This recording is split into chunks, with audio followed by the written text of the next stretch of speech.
That's okay. Welcome back, everyone. In the interest of time and of more poetry, I'm going to kick off the open mic. Let's give Lauren and more importantly Kaya another round of applause.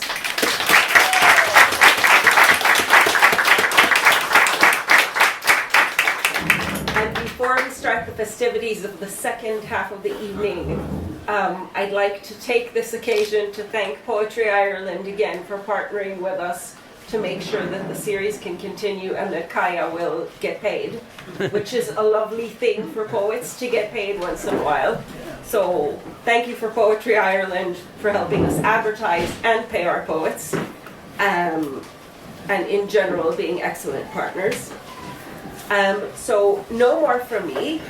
If I could ask the person who always starts our open mic, the one and only Dominic Taylor, to come and give us a talk.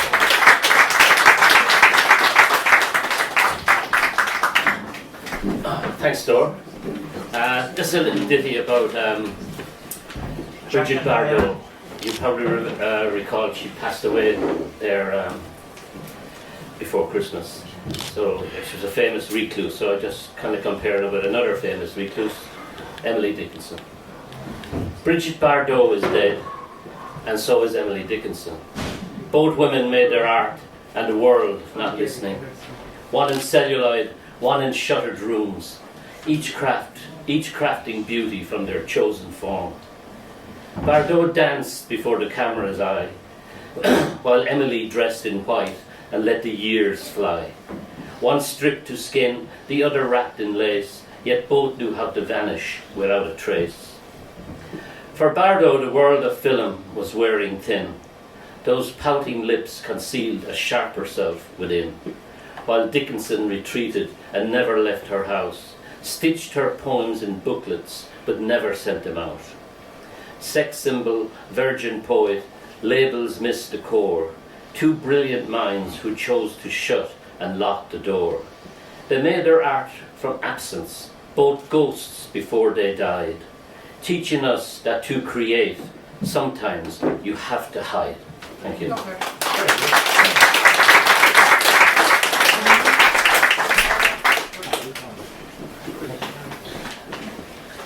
Thanks very much, Dominic. It's wonderful how many poets we've brought into the room already tonight.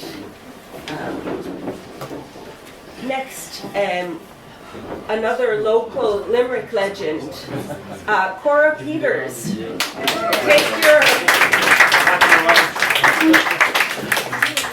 Take your ancestral second spot. Hi, darling. Thank you very much. There we go. Thank you, Sonny. I wrote this poem to honour a Limerick legend who, in his very quiet way, saved countless lives, and his anniversary is the 26th of February. And I'm honoured to have had my poem for him published in the Stony Thursday book, and to commemorate him and go some small way to commemorating his honouring his bravery. So I'll give you This Old Fireman, in memory of John O'Shea.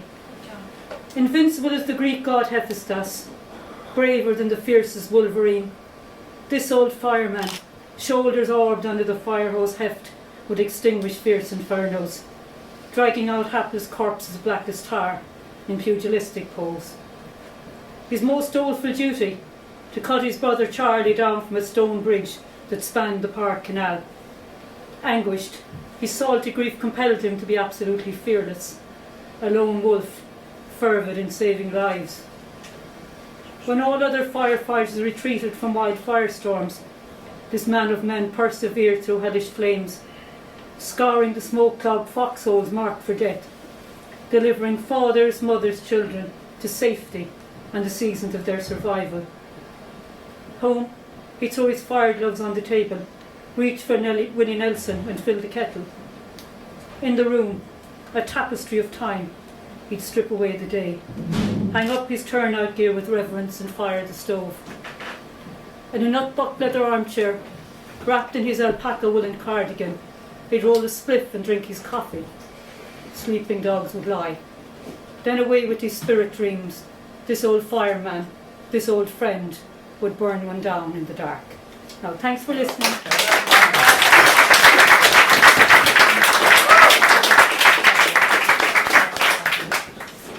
Thank you very much, Cora.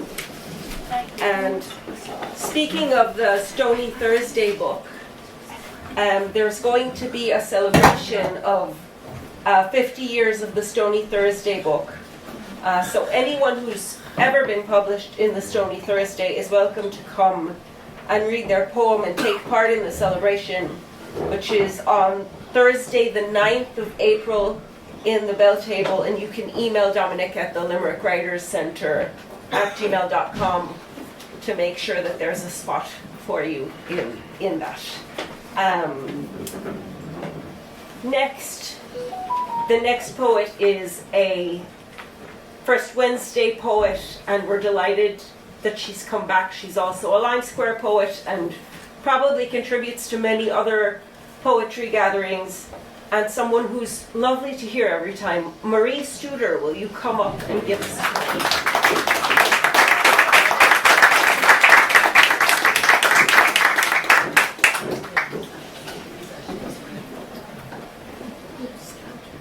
Thanks, Dora and Kaya, for reading and bowled away. Fantastic. So this poem I'm going to read.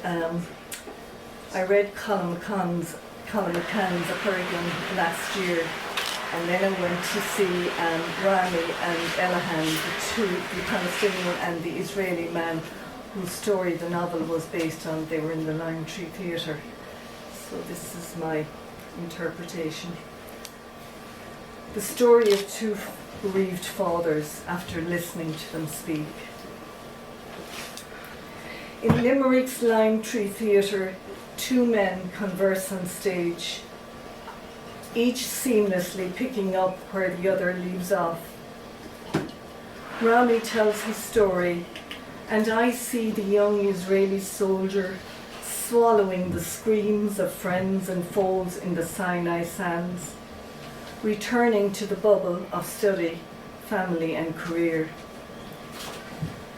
Smadar, his daughter, named for the fruit of the vine, while out browsing her future in new school supplies, is zipped in a body bag by a suicide bomber on a Jerusalem street. Bassam tells his story, and I see the boy in a cave in Palestine, grieving dispossessed ancestors, imprisoned and classed as a terrorist with peer stone throwers, and who, with the zeal of a mature student, later learns to cry for the history of his oppressors. His daughter Abir, named for the perfume of lasting presence, while returning from sweet shop to school, is rolled on a mortuary trolley by a border patrol bullet, her candy charm bangle still in her satchel. Having drunk from the same bitter cup, the two men stand on holy ground, each side of the strong fence. In community rooms they tell of friendship forged on the blood of their daughters, and grief's lessons of a better way. Others come to listen or to tell of daughters, sons, fathers, mothers, siblings, grandparents, newborns and the unborn, each loss weighing the same in pans of justice scales. At the ovation, no hands stay by sides, and my hope is that all who stand will always be aware that each human story is as equal as the air that all men breathe. Thank you.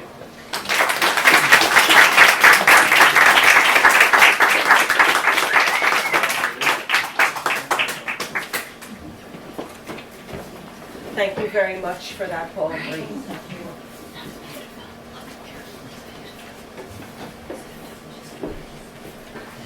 the next poet is a fantastic poet and does not need any further introduction from me. She's so fantastic. You all are. Breda, will you come?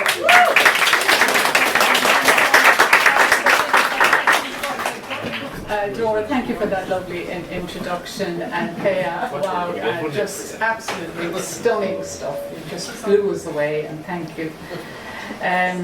So the inspiration, I hate using the word inspiration because you think kind of, no, it wasn't like that. It was a poem I read by another poet, Danusha Lamarez. She's an American, and she was having great fun writing about how names changed during her lifetime, and she was making the point that you will no longer see a 5-year-old Doris.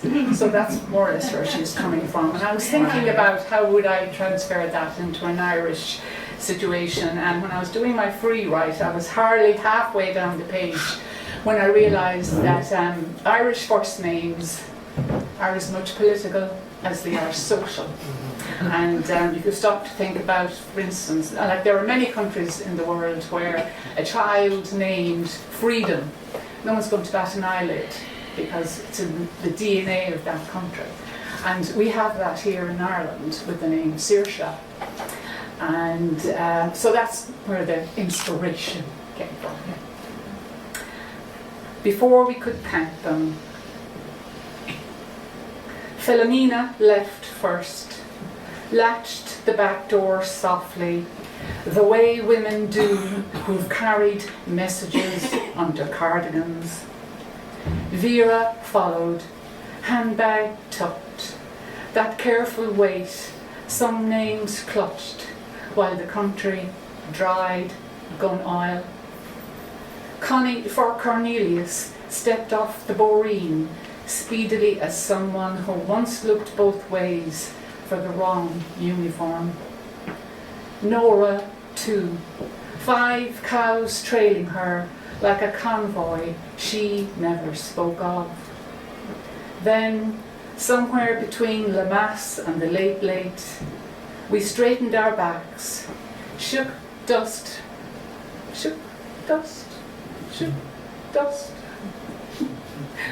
oops. Shook dust from knees too long kneeling. In came Jason and Aaron from the Waltons. They stormed the playgrounds. Kelly from Charlie's Angels vaulting the tarmac. Tracy's, Nicola's, Jennifer's took over the roll call, while the old names were halfway down the road, not waiting. And then, like a plot twist you nearly missed, there he was, Paddy.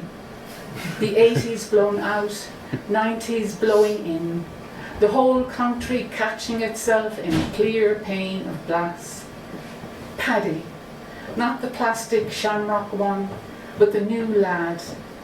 A pressed shirt on easy shoulders, coat swinging open, breathing the same high air as Ambrose from Vauxhall and Caroline with tennis lessons. The Ryanair computer Paddy with a London flat, and a stride that meant business. A man the decade recognised the moment he walked in, as if the name had been pacing the room, itching for him to finally show.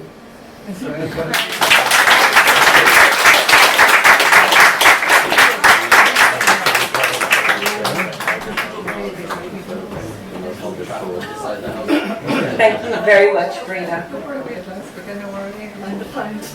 And now, this person, the next poet is a poet I always look forward to hearing. And he moves around the room, but no matter where he moves, he always seems to end up in a corner somewhere. Anthony Lenihan, will you come up?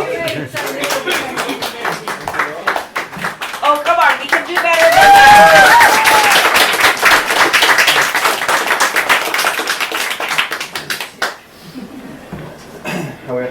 is called The Light Touch.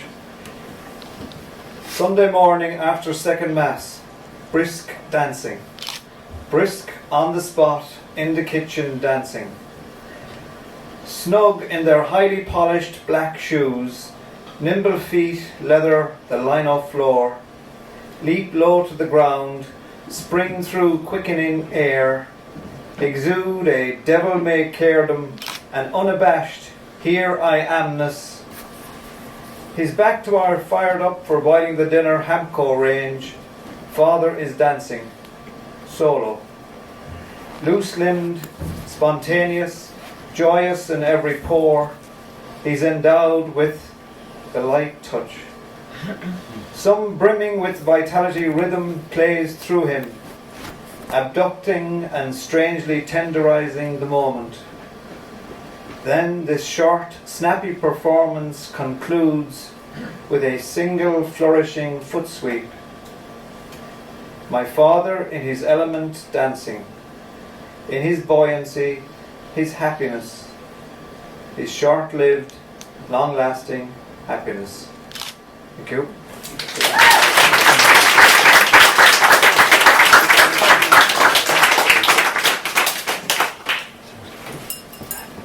Thank you very much, Mark. Anthony. The next poet is a poet who always, there are three of them and they always end up sitting together, but today they are parted. But we are putting them back together on the list. So after Anthony, can I ask Kieran to come up?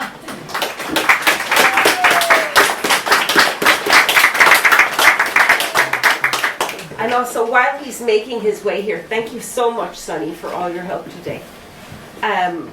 While he's making his way up to the mic, I am going to pass around our traditional poster. So on the other side of this, what appears to be a white page, is a poster of tonight's event. And we have a tradition of writing comments and nice memories from this evening's performance, so that the poet who performed at the start of the evening gets to take it back as a memento, so that 20 years from now, when you win some illustrious prize, you can take out this poster and remember your first featured performance. So please do fill both sides of this poster. I'm passing it around.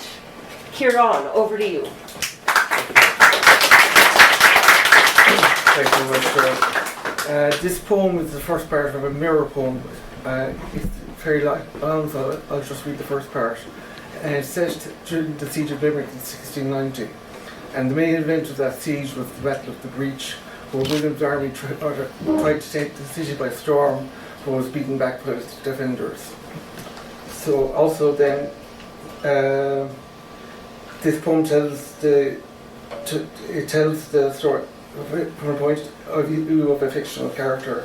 And the Walls of Limerick is also the name of a traditional Irish Cayley dance. You would be aware of it. I always thought it was strange for a social dance to be named that way. But here we go. So it's Sunday 1690. 1690. In they came through the battered breach, but their pace was broken by the Frenchman's ditch. I started on the left, fought and cursed all day. Out they went again, cursing me as bitch, leaving their maimed and their dead. Then there was a lull, thank God, so back we went to where we began, with stones and pike, me and my man fighting like cats, nail, tooth and claw, vengeful wraiths in the fog of war. That moment when the Black Battery went up, it was madness incarnate, both sides shocked to death. But we reacted first, fighting on instinct. I clocked a rock off a grenadier's head. Finally darkness, but we stayed on the wall, thirsty and scared and proud and quite mad. With the dawn there was more firing, but then a silence as the rain began.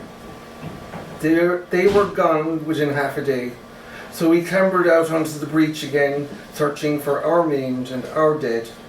Acute silence twixt me and my man. We were Irish Army superstars. The Brazen Head and her man. An officer handed him a flintlock, ambushed was more than grand. In a gap in the rain, the keeners paused. The sodden silence broke the bloody trance. Some versifier, inked fingers, not right in the head, said the whole thing could almost be a dance. Thank you very much.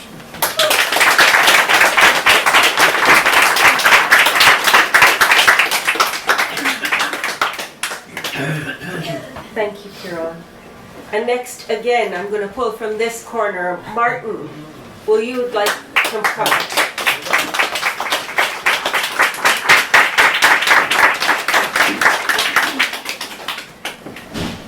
Like Kieran said, the dance of the chairs. Thanks, Sonny. Hiya, if you're an imposter, I'm actually gate crashing. This is a poem that was taken from a Brian Bilston prompt of titles and poems that he said he'll never use. So I thought I'd take one of them as he was getting rid of them. It's called LinkedIn Dropout. I sit down in the evening. I'm tired after my day. I get my phone out and start to scroll, relaxed and ready to play. There's Facebook, Instagram and Snapchat. TikTok is a bit of fun. Up pops old boring LinkedIn like an eclipse over my sun. 'Cause in amongst these social friends, he seems to be the one to boast and brag and waffle on about everything he's done. You'll never see a laughing cat or a dog who seems quite pissed. A pig who likes to surfboard, just achievements in a big long list. There's never-ending emails citing changes I could make my career sustainable, or even take a break. He really doesn't know me, or I just don't care. A job's a job to me, my friend. I've said it, so now there. That doesn't stop the waffling, the back patting and the like. He wants me to go premium. He can go get on his bike. So I think I'll stick to Instagram and Facebook with my flock, and maybe do a dance or two in my tight pants on TikTok.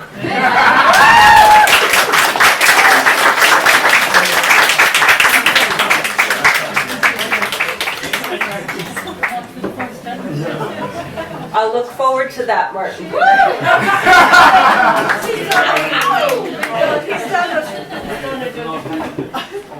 So we've had a bunch of poets whose work we know and love, and the next poet is a poet for whom it's their first time at this mic.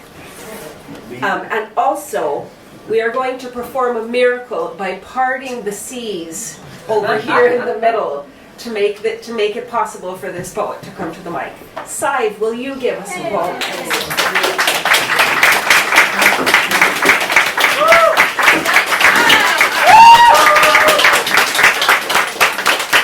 Keep it coming, keep it going.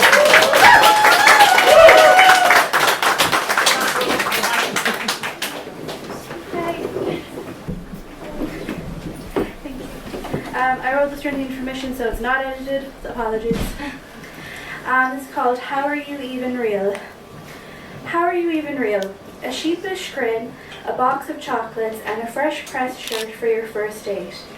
Memes, advice on assignments, and rickrolling me in the library. Driving an hour in traffic to drive me home just so you could see me every day.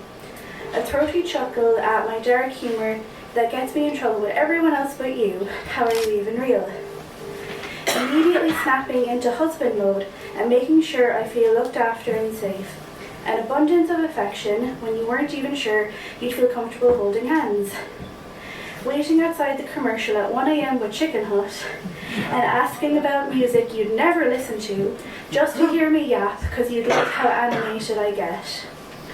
When I would apologise for being an ADHD nightmare, you would take my hands and say, "My love, you are the dream I did not dare to dream. I dream of you and only look forward to waking, knowing you will be beside me, snoring your beautiful head off. How are you even real?" Never getting jealous of my first love, asking, how would he soothe you, make you happy?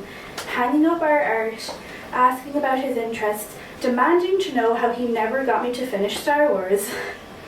You two are best friends now, chatting a mile a minute about nerdy things I will never understand. How are you even real? Being the most excited groom I have ever seen, but knowing not to mess with me when it came to the seating chart. Quoting every Doctor Who episode verbatim and binging Grey's Anatomy just so we'd have another thing to talk about. Listing baby names and the nerdy stuff you teach our kids into the wee hours even though you normally went to sleep at 9:30 on the dot. How are you even real? Planning smaller wedding after smaller wedding as your ginormous heart got weaker and weaker and weaker, smiling and planning and laughing as you slowly faded away, saying I love you over and over and over again, forever lodging the fact into my brain till we were ripped apart. How were you even real?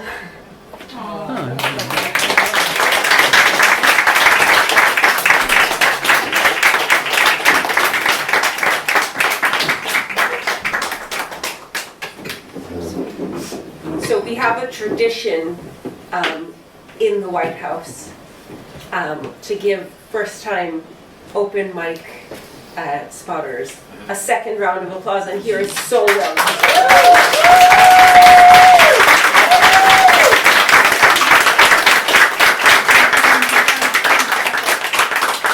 Thank you for that poem, Sive, and we hope you come back.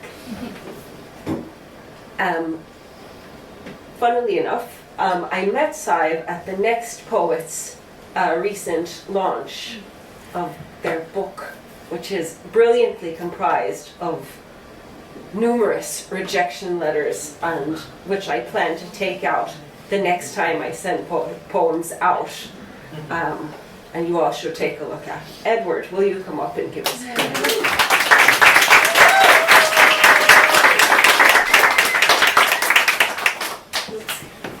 Sonny, were these the conditions to get your corner reopened? Thank you.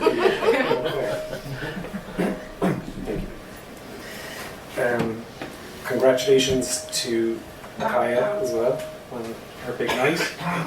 You know, eclipsing your grandfather in one night, great.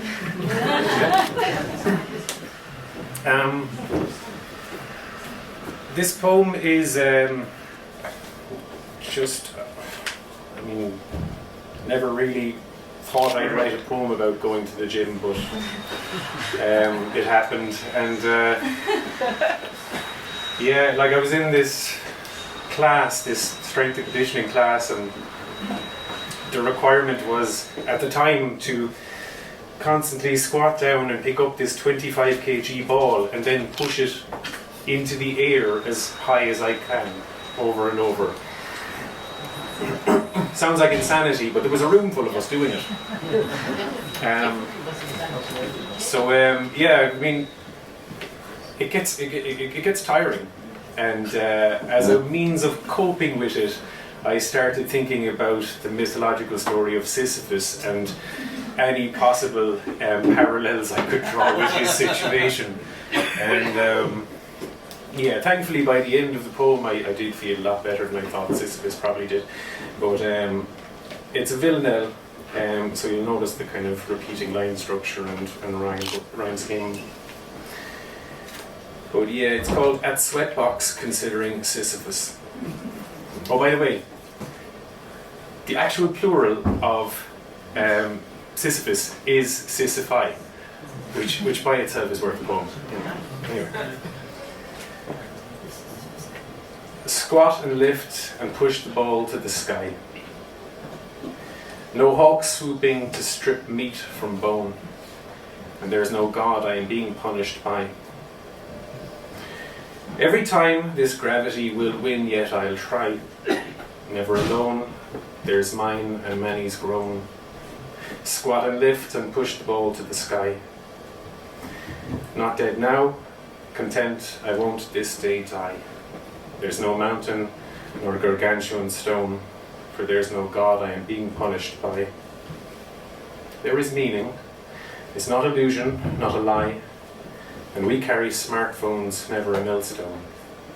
Squat and lift and push the ball to the sky. Not till eternity, not even the end that's nigh, and no muscle pain, there's only muscle tone, and there's no God I am being punished by.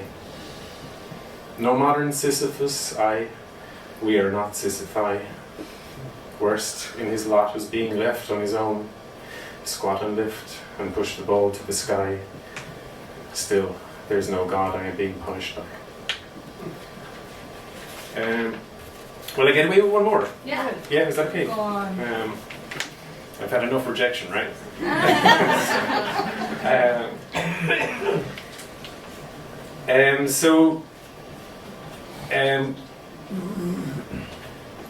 Poets need friends to support them.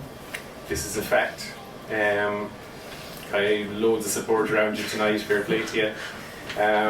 But yeah, friends of poets need to support them. It's kind of about that. It's called being supportive of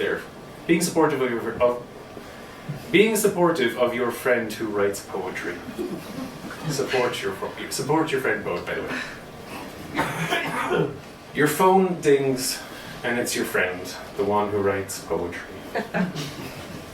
You open it, and it's a text message in which he says he's just written a poem in which you die.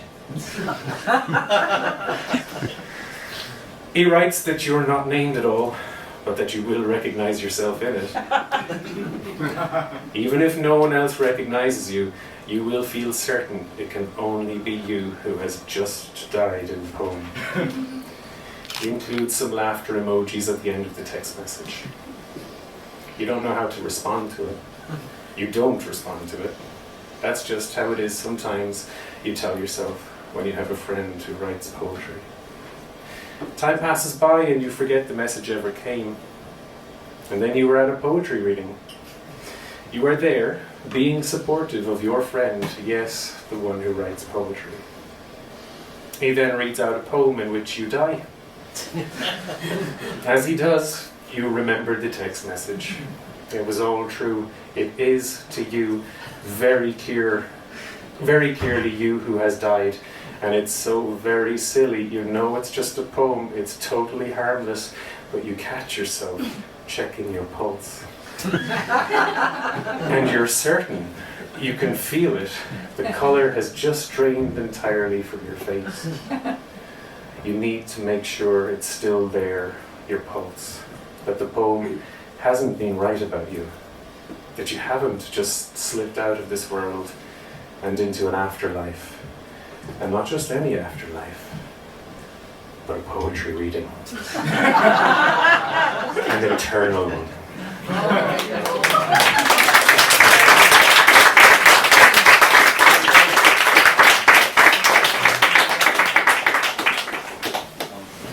Thanks, Edward. And now that you're toned and conditioned, and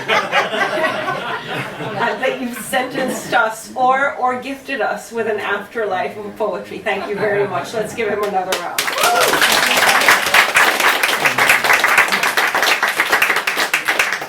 The next poet is a legend, and a legend who is related to Kaya, and who ushered many of us into poetry in Limerick. Tom McCarthy, will you make your way up? I won't move. I'll read it from here if you don't mind. Yeah. That's Steve fine. here. Yeah. Everyone, be extra quiet. Yeah. When we met tonight, he said to me, "Hello, Tom McCranky." So that was actually something he christened with me years ago. And it's nice to see Caleb here actually, coming back from Dublin here. Welcome back, Caleb. It's nice to see you back in Limerick again. And we have another old poet back, Phil over here. Another poet. Philip.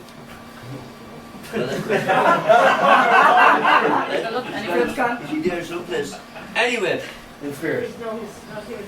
I wouldn't expect Edward or Dwyer to just stand up to the mic and just read a poem. He would have to capture the audience, regardless of whether he's guest poet or not.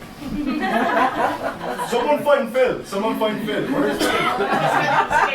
He's not here at the minute. So it's amazing that I should just have this with me. Because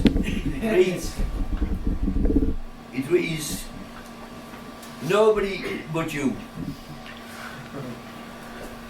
Physically, I feel like a spent penny. Mentally, I am at the full shilling. And according to Edward of the Wire, I am a cranky fucker. Never say fucker. However, I am still engaged with my surroundings. I still have the potential to rise early each morning. When people ask me, how are you?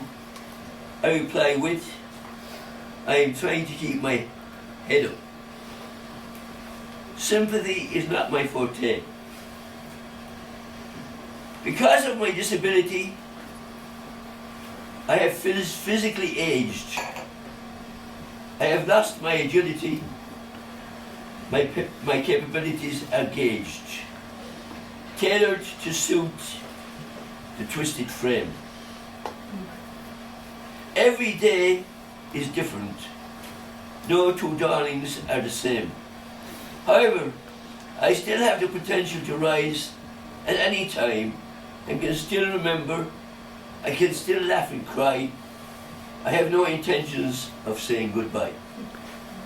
Besides, I have a house to build, a shop to run, 2 four-legged friends, Tiny Tim and Kevin, a dachshund and a fox terrier, and I have grandchildren to love. At last but not least, I still possess that potential to rise to no one else but you.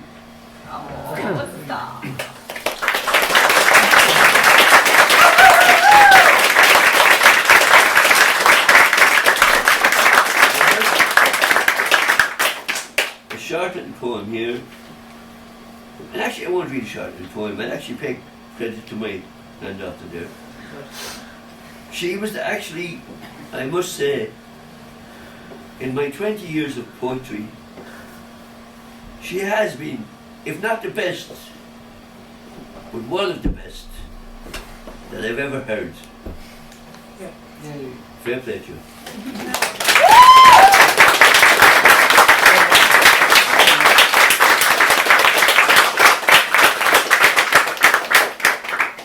That's a bit sympathetic, wasn't it? Sympathy or pulled it out of him. I think that means he's still putting himself ahead of you. Yeah. Stopped in his own way. Isn't he? Yeah. Worried about you, Tom.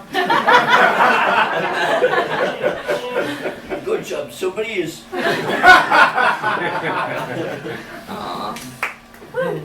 Thanks so much, Tom. It's lovely to be to be in this room with all of you and, you know, be with poets who actually know each other, which comes with rivalries and comments and really knowing each other really deeply. It's lovely. And in 20 years, we'll all be sitting here and saying, do you remember the night when? And may I say just one thing? Yeah, go for it. On the basis, when Edward of the Wire read his first poem to the White House, many, many years ago. There you go. The man in charge was Barney Sheehan. Barney. And after Ed read, Barney took a piece and said, what the fuck is he on about?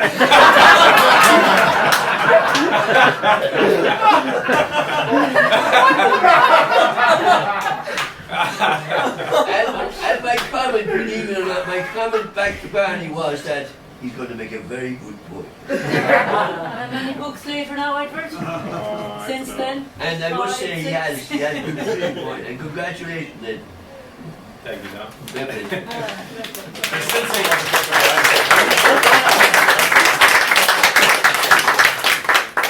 And now he's writing villanelles and he's conditioned. He always wrote for the nails because he didn't know what it meant. Next is another poet who probably was forced to write villanelles and will probably be forced to write more villanelles because PhDs. Emmy, will you come up and give us a poem?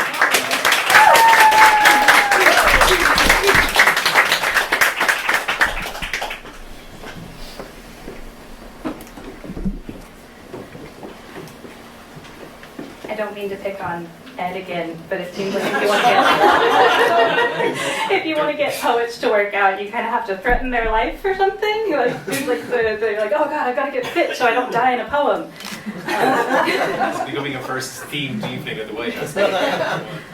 Also, Kaya, your work was so amazing, and I know we've joked about if you're going to get an A in this module that I'm teaching because of your poetry. The line that you had about the dripping wax negotiating market prices is going to stay with me forever. So that was really wonderful.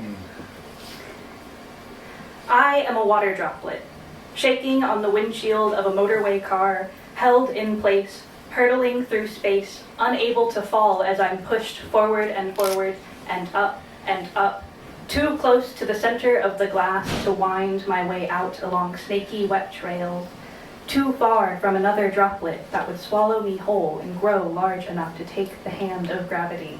The others are caught under squeaking silicone blades, flung away to become asphalt mist beneath slick tires skidding over narrow painted lines.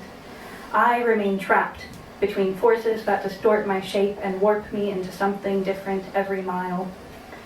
Over a bridge, I am oblong and slender. Beside a field, I have spider-webbed out with jagged edges. As the city draws nearer, I grow round. The pressure at my back begins to lessen. A needle I can't see turns counterclockwise. Heat blooms between pads pressing against wheels. The car slows. I inch down. There is not enough of me to travel far. I stretch out like a river against the smoothness until the smallest molecule of me brushes against the smallest molecule of another, and we become one, sinking, crawling together and together as more of me brushes more of them until there is only us. Inching along at the same pace, this car creeps through city traffic. We must escape before the driver can accelerate. The light bends through us, dust and smog trapped in our glittering beads, but we remain clear. The bottom of the windshield is almost here, but far above. A light changes from red to green. The engine hums. The car picks up speed. Thank you.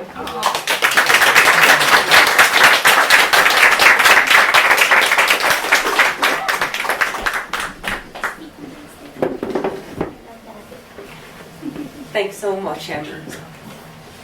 And next, so far tonight, she's elevated the mic for all of us. She's pushed chairs aside. Sunny, it's your turn at the mic, finally. Over to you.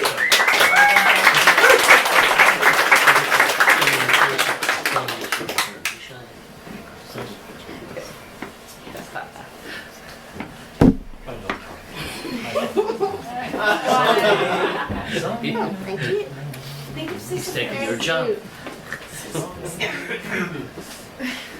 The title is The Past, the Present, and The Past, the Present, the Uncharted Heart. This is a 3-part poem. Part 1. 3 years and 4 months, I was a fugitive from a soul-murdering home. The road after was no road. A shuffle between borrowed couches, occasional house-minding, caring for beloved furry friends. My belongings in 1 square meter of storage and in my car. Finally, a tiny harbor, a rental near the Atlantic coast. Exhausted and stifled, thoughts stalled and mind stale. A long journey to rebuild my mental state, to restore neurological coherence.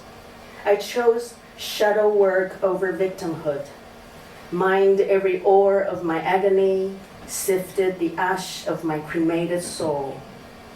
I learned to say no, a solid, unbreakable boulder, to sever ties with clean, sharp lines, to claim my ground, to define the shape of an honest welcome. Quiet room, river view, forest, fortress of solitude. This is the new architecture of my being. And the divorce paper, a bureaucratic tombstone, marked the end of dark ages, a new incarnation, an uncharted heart. 3 years and 4 months. That is how long it took to get this mind back. Part 2. I woke up happy this morning, stayed horizontal for hours, dreaming of a non-speaking butler, bringing me breakfast in bed, sparkling water with spritz of purple juice, drawing a warm bath. A quiet permission from the universe to rest, to rejuvenate, to enjoy the present moment. The comforter is warm, the bed is cozy, the sky outside the window, a happy enough color. I shall savor this moment. Part 3. I'm a truth teller now. The unflinching line, the analytical dialogue, the poem that holds up a spotlight, a mirror, not a veil. My craft is a lens buffed clear with by survival. 6 decades of observation, patterns repeated, experience lived. My truth-telling is a quiet fire. It burns against the chill of social malice, the large power-wielded cruelties and the small sharp slights alike. I name the subtle encroachment, the sculptor's hands that carve, chip, and shape you, the pressure to be small, to be silent, to be compliant. From the citadel of my peace I speak. From this horizontal happiness I find the vertical truth, sheer absolute that anyone can see. It is the no that built my new voice, a voice that will set many free, breaking the dawn for a brighter, braver day. I shall savor this too, this purpose forged in the old fire, cooled in the quiet of my own company, now handed back to the world, a word, a line, a truth at a time.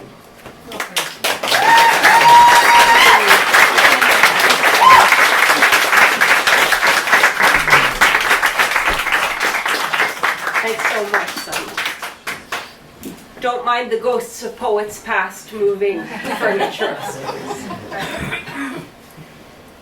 We've had poets for whom it was their first time at the mic today, and we've had poets we're fortunate to hear almost every month, and now there's a returning poet.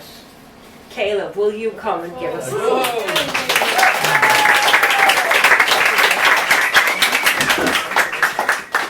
Come on, Caleb. I'll let so you well work your said. magic. So thank you for the warm welcome, and it's brilliant to be in such a warm room full of great poetry and such a warm people. And congratulations, Kaya, on your first gig. I remember the late Michael Longley, who's much better than Heaney, I would say, said, you know, no one should wish to be called an aspiring poet. You should be aspired to be called a poet. I think everyone here would call you a poet. I would one at that. Yes. So now while I search for a poem, I'm going to be 2 short ones, I'm going to be cheeky. Last year I reached the threshold of the age of 30, and that meant I needed to lean more into my masculine energy, which meant that all the media I consume must have wars, dinosaurs, and space. So this poem was born out of the desire of space, and a photograph in particular, the pale blue dot, famous photographer on the Voyager which passed Neptune, looked through Saturn's ring and saw our Earth, little pale blue dot. And this poem comes from that. Pale blue dot.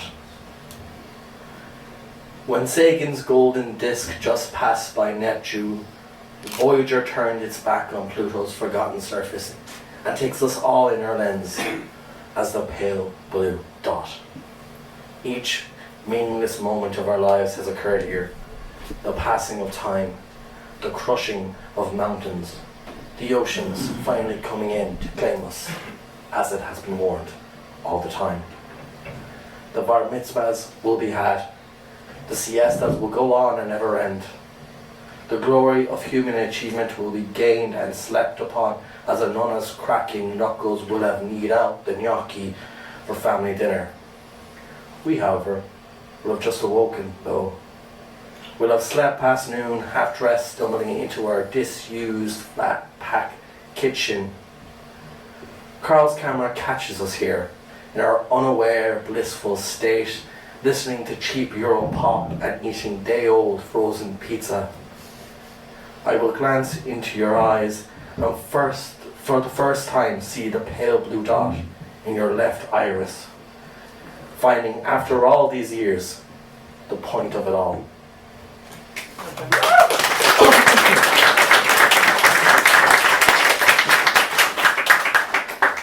I wrote this poem on the train, and I don't know if it's done yet, so I'm going to read it anyway, and we'll figure it out. It's good to air poems, I think, sometimes, see what works and what doesn't. So this is called Blur. We don't notice the shrubbery shooting past the train window anymore. And why would we? We've not paid care to the crockery collecting dust in the kitchen. And the efforts to see past each other have been difficult. We were drawn to these journeys to take back the pact of the past and what we saw in each other. You rooted yourself like barbed brambles, hoping to torn into sharp action. I never had any intentions to move. I was the moth drawn so quickly to your bulb that when you killed that fuse, I waited years for that attraction to return. That memory still a light blur. Thank you.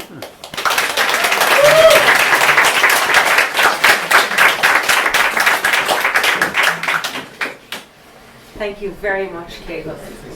Lovely to have you back. Right. Let's see. The next poet is a poet who recently launched their debut collection. And it's a lovely debut collection. It's on the table over there for sale for only €15, so do go buy a copy on your way out. Marion is waving it in the air. And Susie, will you read a poem for us?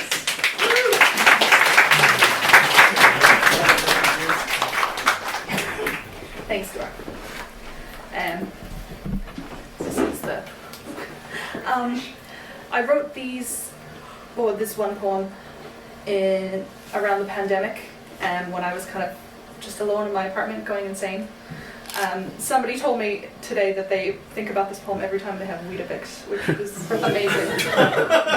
Thank you for that. It's called Living Alone.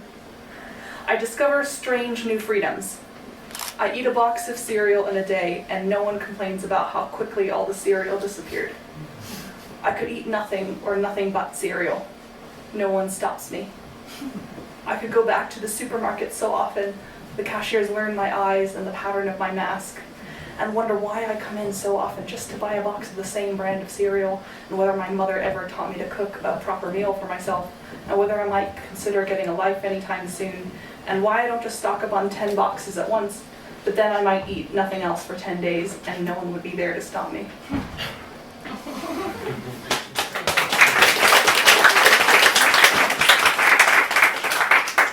I want to read another short one that I wrote more recently. This one is called, well, it doesn't have a title. Hang on, sorry. I swear I have it. Sorry. Here it is. You move about the room, propelled by little urgencies. It is the end of the day when I need to be wrapped in you. So I wait for you to settle. You sit at last in your hard chair to fight the sleep that would claim you like a soft meal in the armchair. I reach for you from the sofa. You press my hand, a leaf between the chapped leather of your palms, and every nerve in me relaxes like falling dominoes, clicking off switches under the surface. It is not the evening until you are holding me in your dog-worn hands, a grown and softened creature. I let you lead me back to the beginning. Thanks.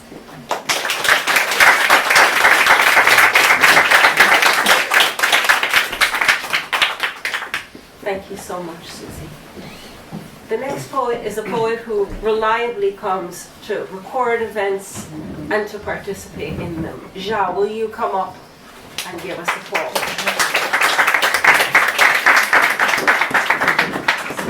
Let's keep clapping till he gets to the back.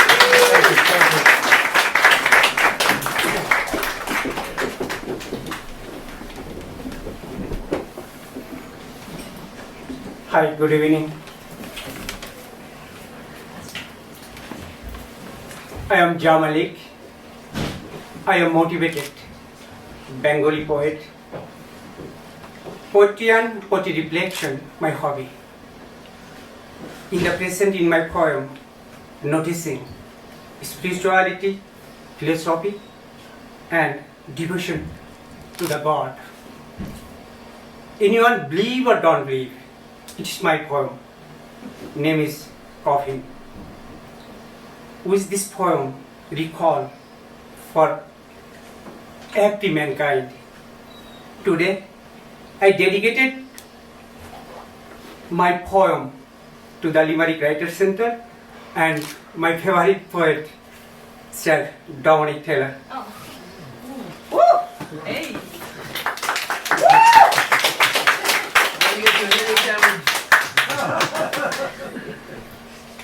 Coffin. If ever your red rose dries up, then what will you feel? Do you think, or you lost your love? After dying, if God has kept hang on your heaven, or heaven is gone too far away, what then? Will you reject your coffin or a little grave? If ever a nightfall comes in the middle of the ocean, then if you get exhausted or duck a base, in the great era, you make a canvas for your universe. Among hungry children in the destroyed city. Thank you.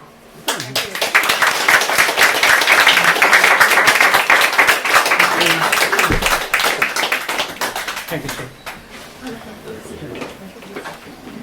Thank you. The next poet is a poet I met for the first time when we hosted UL's MA in Creative Writing. Well, we've been lucky to have Maeve come back. So Maeve, come up and give us another poem.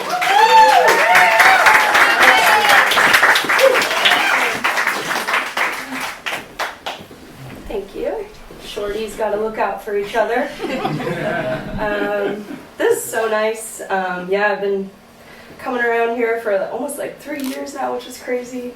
Moved away from Limerick, came back, but one of the first nights I was here, I remember meeting a good few people, and I'm just like listening to the way that your poetry, it just keeps getting richer and richer, and I feel that it's so important that we're around each other. And not only that, I think that even if you're not a poet, or you don't consider yourself a poet, something cool happens when a bunch of words just wash over you. It's like when you go to a museum and you're looking at all these different paintings and you come out and you're like, I just need some alone time. I'm not a painter, but I just feel different, you know? So I hope that maybe that can happen to some of the people here who are new to poetry. I'm going to start with a poem that I wrote just for the crack when I realized that I get really bored making small talk outside of events or venues. I like to imagine that this character has this specific voice. So I've never read this out loud, but this is how I hear the voice. I do like animation voices, so whatever, this is my attempt at it. But I imagine she'd be a bit like this. I did not catch that series that you are going to talk to me about. I was online once, but now I'm not. I was a lone wolf. You see, I used to leave bowline knots all over the forest, smelling shit to help me find fruit. Is that relatable? Yeah, we did have feelings, but now I'm pretty sure we don't. Did it come up that I didn't read that book? 'Cause I didn't. I used to be a wench, cursing at the river wild, bringing hot marmalade to my lips off my pewter spoon. The moon shifts and I fill myself up with earthworms. You twitch awake and ache for connection. But I am decanting the wine. It is never perfect. There are small stones in your mouth as you babble. Cry 1,000 times. Streams feed rivers. Rivers feed lakes. No, I didn't catch that series. Must have missed what they've all been saying. Masses grieving? Oh, what does this song remind you of? Hang on with me on the outside of the show.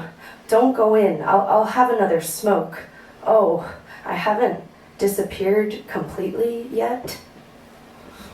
Thank you. I don't know who she is, but I imagine she's got like a big, like, I don't know, like rug over her head, and she's just like, yeah, no, I really haven't seen The Last of Us. Sorry. I'm a time traveler.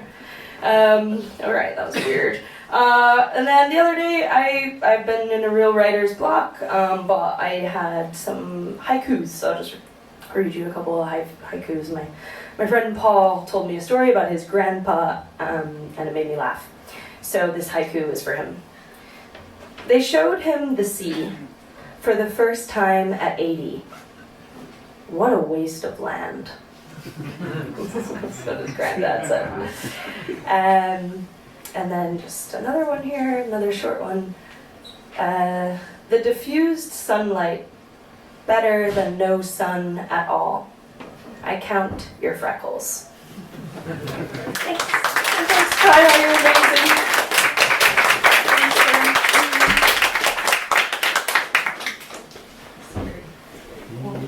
Thanks so much, Maeve. If I can ask the poets coming up, the future poets, to keep it to one poem, just so that we don't end up battling the guitar upstairs in a few minutes.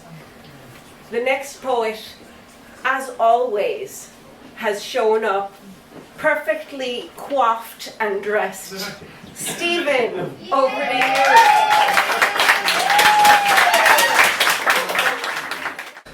So this one is called You Are Loved. Only if you knew.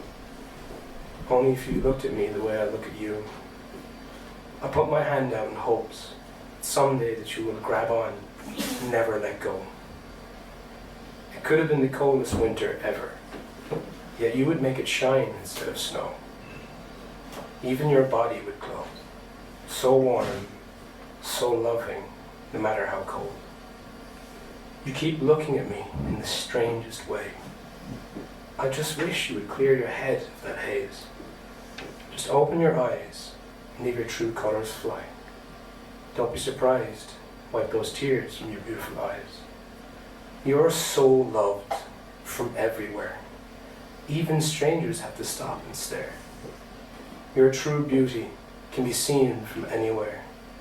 Just come to me. Take a look at what you're missing, at what you mistook. Finally you stopped.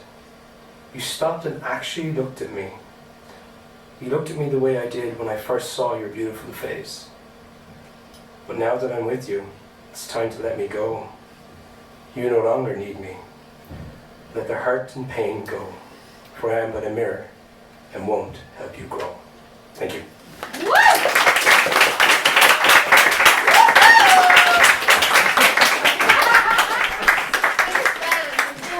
Thanks so much, Stephen. And yeah, the next poet is a poet who is new to me. And I assume it's their first time, but perhaps my brain is playing tricks on me. Shona, will you come up to the live?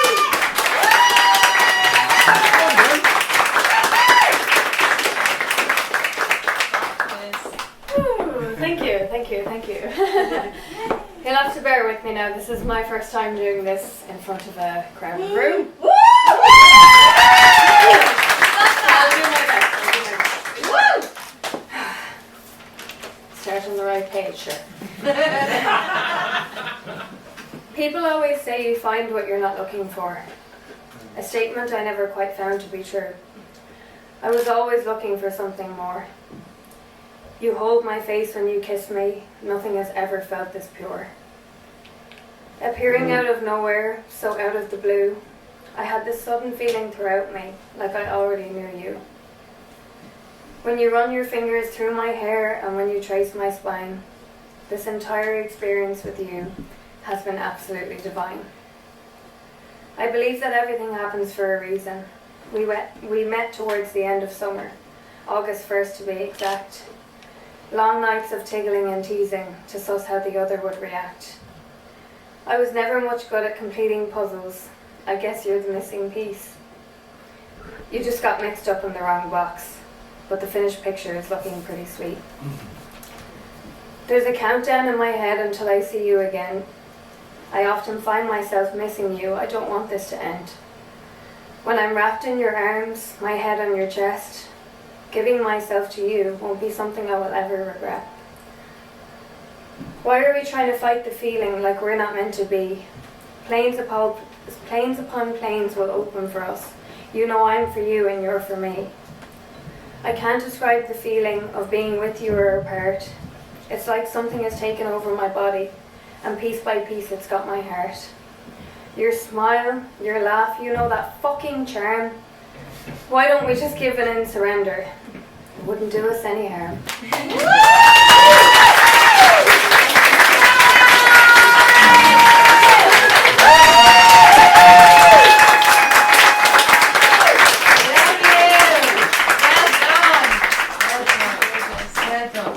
We all remember the first time we stood here and how our knees shook. So I think that deserves another round.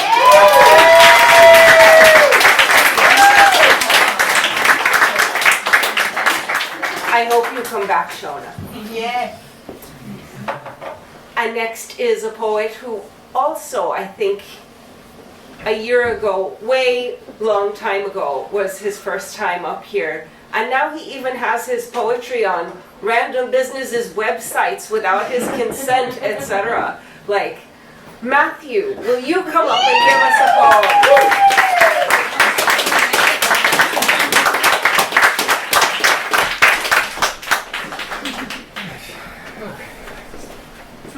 Evening, everybody. No, I'm just gonna make it quick. So this one is called Change. Change is hard, we all know. Like waiting in Dubai for snow. We're gonna start somewhere if we wanna get anywhere. It will take some effort, but in the end, it will be worth it. Changes are hard on their own, but we will reap what we have sown. With change come new goals. Let's not leave it until it foils. Changes are good, like eating a different food. Let's go and get it done. At the end, it's gonna be some.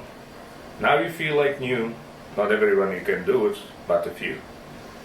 Now you are in that category. Make it happen and add to your story. Story is what we leave behind. So for the ones that come after us, let it be a find. Peace.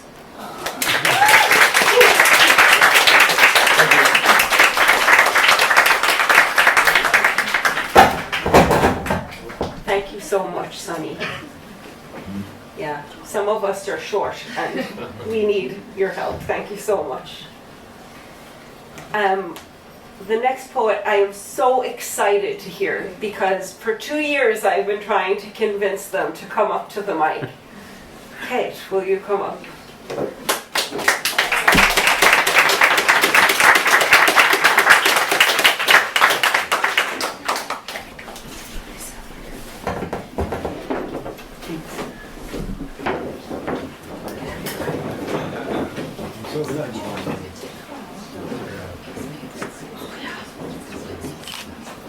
Imbolc of Bridget.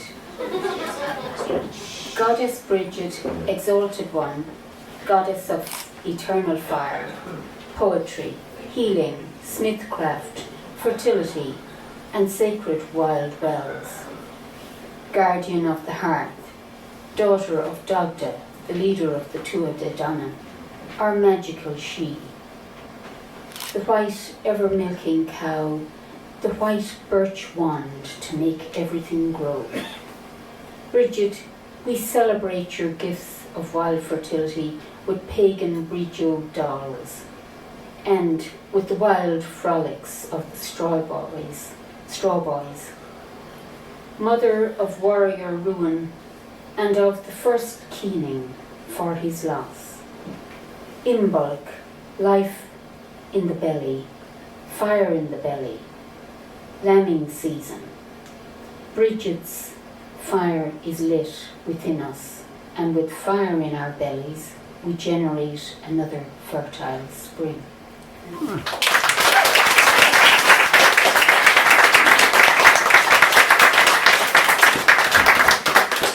Thank you so much. It's lovely to hear you finally read. She always sits over there outside on the stairs and listens to everyone and supports everyone else, and it's lovely to hear you read. Thank you for reading. Let's give her another round.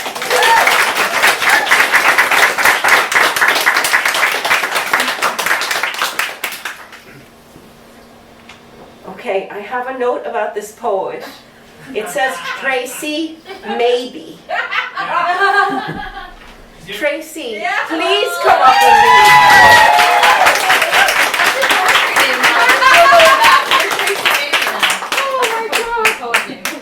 Tracy, maybe. Hi everybody. Thank you so much. So this is my first time ever speaking in front of people, and it's always been, like many of us, I think, a huge fear of mine. And at the beginning, especially when I was listening to you, Kaya, like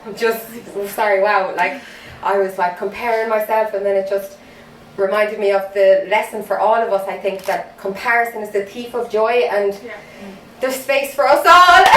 And okay, so here we go. The journey begins when we look within. No outside validation will fill this void inside. See, the wounds have been there for a very long time. From the moment we could talk, we are told, don't you whine. Don't be too loud and stop that crying. When we showed emotion, we were labelled as weak. So instead, we bottled it up, resulting in trapped energy, causing chaos in the mind.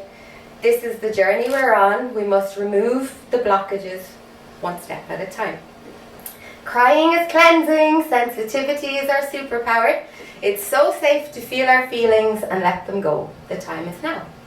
It is safe to connect to our beautiful bodies after years of disconnection, abusing ourselves and abusing substances. It's okay, the time is now. We must forgive the past, let it all go, and watch how we rise. Rise, rise, rise. The time is now. Rise, rise, rise. The time is now. Rise, rise, rise. Thank you so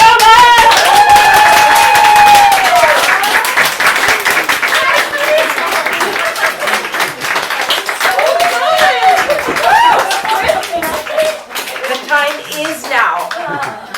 So glad you came up, and we hope to hear you again. Don't let that be your last. That was amazing. Thanks, everybody. Woo. I'm literally shaking. Tracy, maybe. Tracy, maybe. The next poet is a poet we keep I keep discovering more about the more times he comes up. And I can't wait to hear what you have for us today. Beck, will you come up and give us a poem?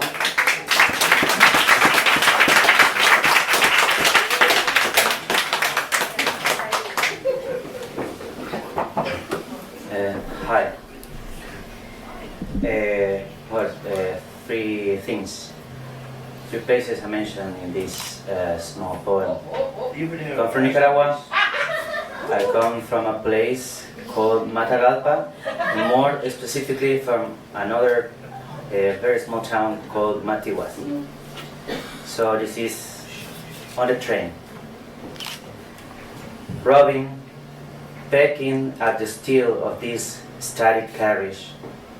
Do you even know you're Irish? Would you peck the asphalt in Matiwas just the same? Indifferent to wars, to prisoners, to borders, a roar, vibration. The centipede begins to move. You flee in a fright, little bird, leaving me unanswered. The wave of your wings reaches me, air, wind, oxygen. And I wonder, do you know, wind, that you are the wind of Limerick? Would you sing the same in my Matagalpa? The glass shuts you out. hermeticism. You leave me wind, only trees remain, fleeing before my eyes. I ask you then, trees, do you know that you will die in Ireland? Would you perhaps bear least fruits in Nicaragua? The city's brickwork now begins to show the tunnel, the breaks in mobility. Do you know, nature, that you end here? I have reached the train station and I have no answers. Thank you.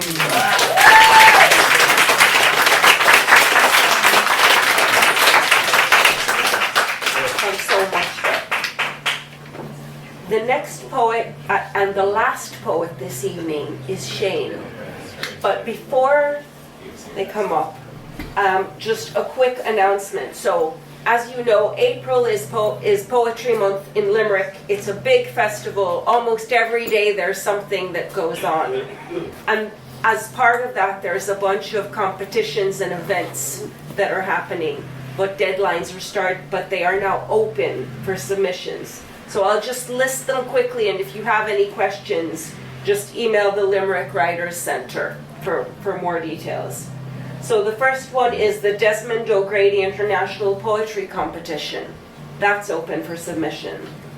The second one is the Seamus O'Cinneide Poetry Competition, another poetry competition. That's for poems in Irish only.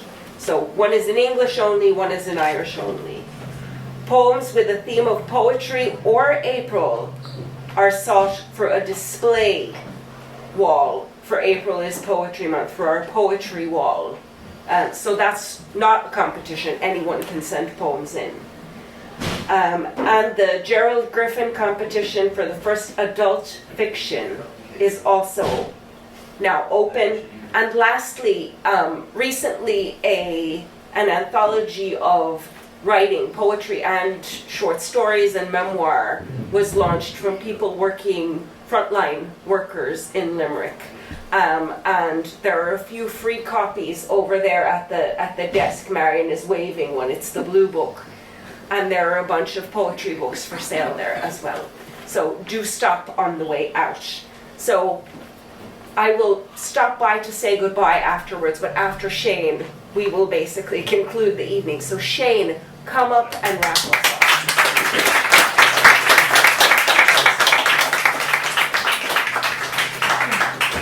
Excellent. Hi folks. Okay, no pressure here. Alright, super quick one. Let you all go home. This one is called... I won't do that again. This one is called Happiness Is. It isn't that hard to come by. It's ultra-processed food. It's a sugar rush while I'm on the run that's sure to lift my mood. It's an online hit of dopamine when I should be snug in bed. It's one slice more of the thing before when I've already been well fed. It's 2/3 through that second drink, so why not make it 3? It isn't that hard to come by. It's whatever's not good for me.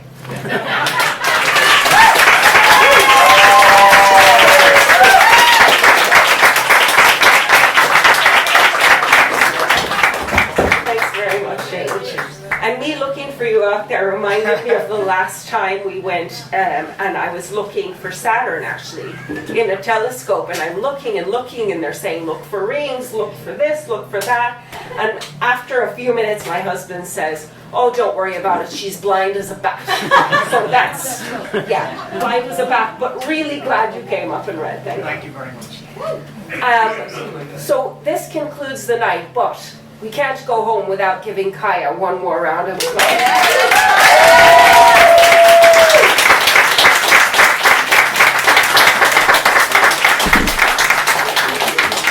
And I'd like to thank all the poets who shared work today, and also the people without whom we wouldn't really be able to have these evenings. Sonny for helping with the mic.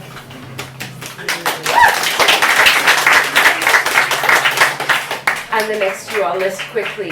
Pat for taking wonderful pictures of all of us and documenting them out.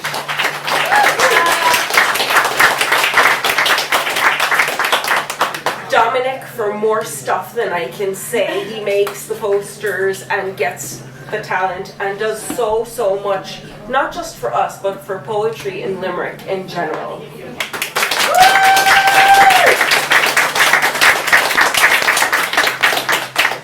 Thanks to Marion, who hands out books and sells them over there, to the White House,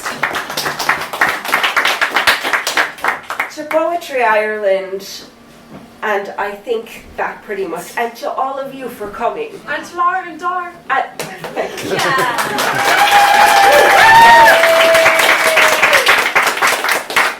Next month we'll be back on the first Wednesday with Anne Donnellan, who's a poet from Clare/Galway.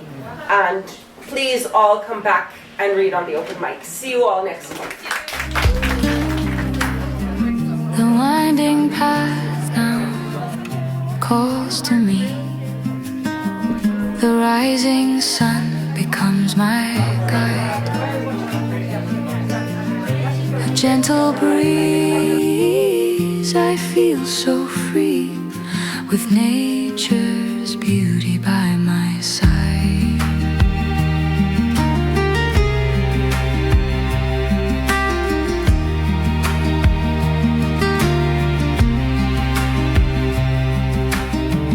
The morning sun ascends the hill. With every step the world grows wide. I climb above and feel a chill, with nature's beauty by my side.